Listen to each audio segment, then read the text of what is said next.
నమస్తే. చెవిరెడ్డి భాస్కర్ రెడ్డి చంద్రగిరి నియోజకవర్గం నుంచి 2 సార్లు రిప్రజెంట్ చేసినటువంటి వ్యక్తి మొన్న జరిగిన పార్లమెంట్ ఎన్నికల్లో ఒంగోలు నుంచి పోటీ చేసి ఓటమి పాలయ్యారు. వైఎస్ఆర్ కాంగ్రెస్ పార్టీకి కీలకమైన నేత చెవిరెడ్డి భాస్కర్ రెడ్డి.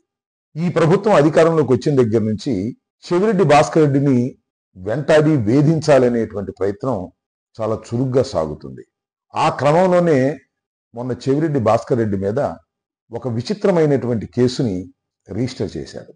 చెవిరెడ్డి భాస్కర్ రెడ్డి తన నియోజకవర్గంలో ఒక మైనర్ బాలిక మీద జరిగిన అత్యాచారాన్ని తండ్రి ద్వారా తెలుసుకొని అక్కడికి వెళ్లి పరామర్శించి వారికి మెడికల్ సహాయం అందించే విధంగా ప్రయత్నం చేశాడు.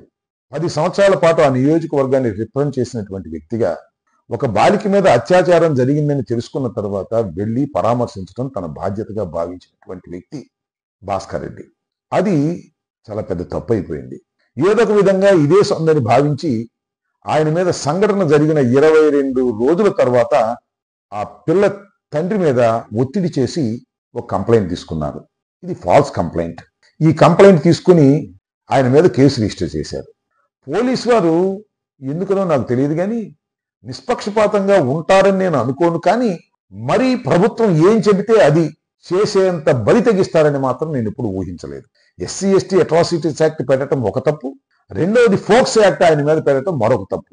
ఈ విధంగా చట్టాలను తమ చేతుల్లోకి తీసుకొని ఫాల్స్ కేసెస్ పెట్టి చట్టాలను మిస్యూజ్ చేయాలనేటువంటి ప్రయత్నం చేస్తున్నటువంటి పోలీసు వ్యవస్థని ఇవాళ మనం ఏమనాలో అర్థం కానటువంటి పరిస్థితి.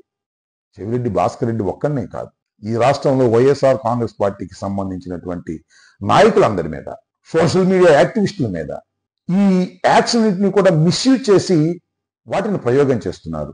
ఎస్సీ ఎస్టీస్ అట్రాసిటీస్ యాక్టే కాదు, ఫోక్సో యాక్టే కాదు, పీడీ చట్టాన్ని కూడా తీసుకొచ్చి సోషల్ మీడియా యాక్టివిస్టుల మీద, వైఎస్ఆర్ కాంగ్రెస్ పార్టీ నాయకుల మీద ఉపయోగించి రాజకీయంగా ఫలితాలు పొందాలనుకుంటున్నారు.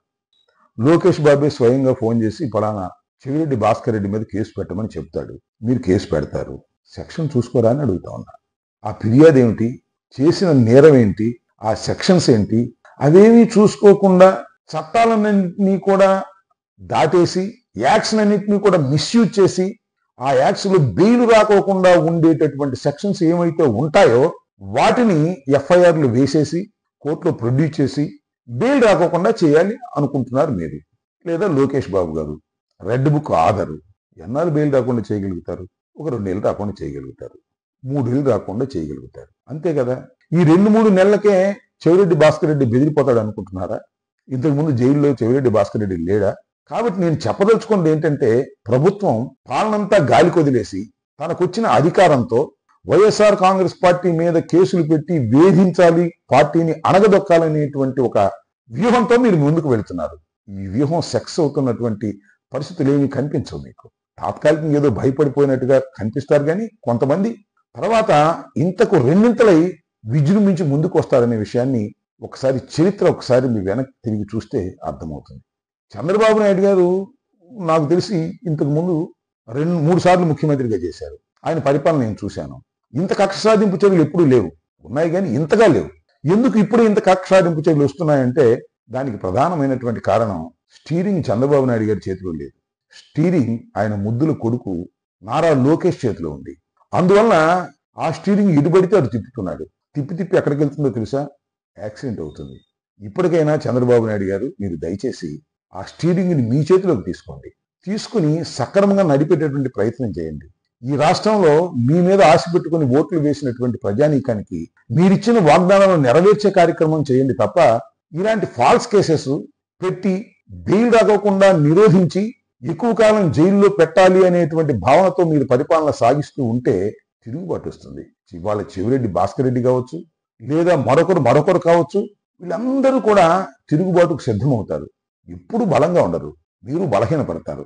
బలహీనపడ్డప్పుడు ఈ తిరుగుబాటు చాలా స్పీడ్గా మీ మీదకు వస్తుందనే విషయాన్ని దయచేసి మర్చిపోకండి. చెవిరెడ్డి భాస్కర్ రెడ్డి మీద ఈ ఒక్క కేసే కాదు, ఇంకా ఎన్ని కేసులు పెట్టినా ఆ భాస్కరుడు ఇంకా ముందుకు వెళ్లే మనిషే గాని తప్పుకు పారిపోయే వ్యక్తి కాదనే విషయం మీకే తెలుసు. చరిత్రలో అనేక సందర్భాల్లో చూశారు.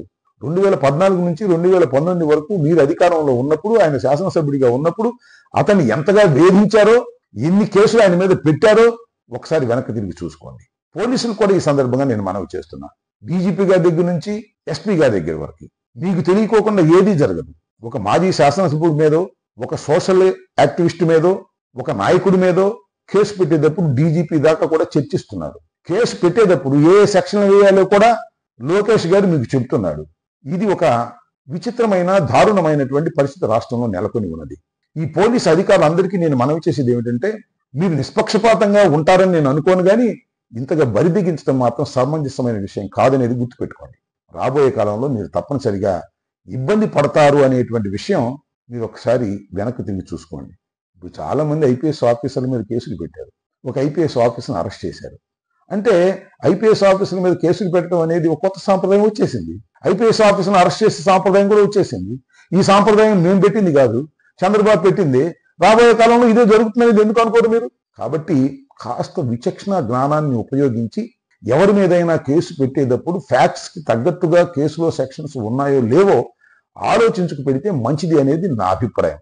మీ అభిప్రాయం మాకెందుకు, మా దోవన మేము వెళ్తాము అంటే ఎంత దూరం వెళ్తారో మేము చూస్తాం.